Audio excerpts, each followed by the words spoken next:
जादुई हथौड़े की कहानी। मनसा गांव में एक लोहार राम गोपाल रहता था। उसका एक भरा पूरा परिवार था, जिसका लालन पालन करने के लिए उसे कई बार दिन रात काम करना पड़ता था। रोज की तरह आज भी काम पर जाने से पहले राम गोपाल ने अपना खाने का डिब्बा बांधने के लिए अपनी पत्नी से कहा। पत्नी जब डिब्बा लेकर आई तो राम गोपाल ने कहा, मुझे आज आने में देर हो जाएगी, शायद मैं रात को ही आऊं। इतना कहकर राम गोपाल अपने काम पर निकल गया। काम पर जाने का रास्ता एक जंगल से होकर गुजरता था। वहां जैसे ही राम गोपाल पहुंचा, उसे कुछ आवाज सुनाई दी। जैसे ही राम गोपाल कुछ पास गया तो उसने देखा कि एक साधु भगवान का मंत्र जपने के साथ ही हंस रहा है। हैरान होकर राम गोपाल ने पूछा, आप ठीक हैं? उस साधु को राम गोपाल नहीं जानता था, लेकिन साधु ने एकदम से उसका नाम लेकर कहा, आओ राम गोपाल बेटा, मैं तुम्हारा ही इंतजार कर रहा था। मैं भूखा हूं, मुझे अपने खाने के डिब्बे से कुछ खिला दो। बाबा से अपना नाम सुनकर राम गोपाल हैरान था, लेकिन उसने कोई सवाल नहीं किया और सीधा अपना खाने का डिब्बा निकालकर उन्हें दे दिया। देखते ही देखते बाबा ने राम गोपाल का सारा खाना खा लिया। उसके बाद उस साधु ने कहा, बेटा, मैं तो सारा खाना खा गया, अब तुम क्या खाओगे? मुझे माफ करना।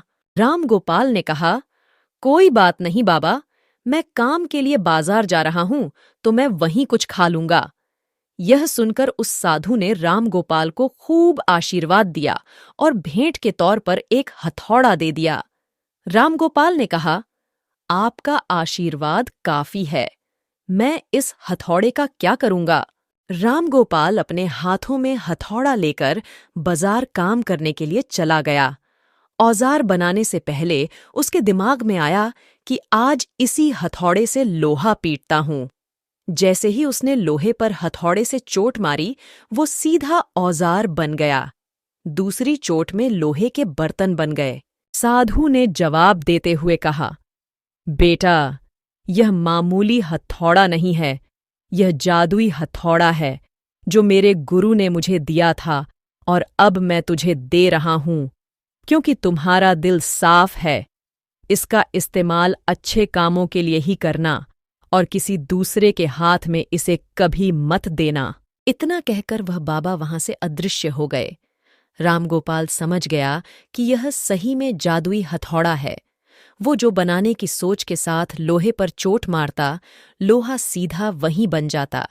जादुई हथौड़े की वजह से राम गोपाल का काम जल्दी खत्म हो गया और वो अपने साथ ही उस जादुई हथौड़े को घर ले गया। इसी तरह रोज राम गोपाल उस हथौड़े से जल्दी काम खत्म कर लेता और कई बार ज्यादा बर्तन बनाकर उन्हें गांव के लोगों को भी बेच देता था। धीरे धीरे उसके घर के हालात पहले से कुछ ठीक होने लगे। एक दिन गांव का मुखिया उसके घर आया और बोला, हम गांव वालों को शहर जाने में बहुत ज्यादा समय लगता है। क्या तुम अपने हथौड़े से गांव और शहर के बीच आने वाला एक पहाड़ तोड़ने में मदद करोगे? इससे बीच में एक सड़क बना लेंगे और गांव से शहर का सफर आसान और छोटा हो जाएगा। मुखिया की बात सुनकर राम गोपाल ने उस जादुई हथौड़े से उस पहाड़ को तोड़ दिया। मुखिया और गांव के लोग बहुत खुश हुए और उसे खूब शाबाशी दी। पहाड़ तोड़ने के बाद घर लौटते समय लोहार के मन में हुआ कि इस जादुई हथौड़े से मेरा काम जल्दी हो जाता है, लेकिन कुछ ज्यादा फायदा तो हो नहीं रहा है। इसी सोच में डूबे हुए लोहार घर जाने की जगह दुखी होकर जंगल की तरफ चला गया।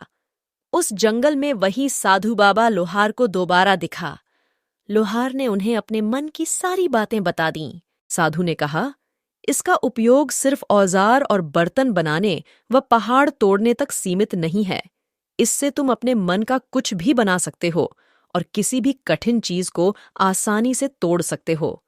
राम गोपाल ने अच्छे से साधु बाबा से उस जादुई हथौड़े को इस्तेमाल करने का तरीका सीखा।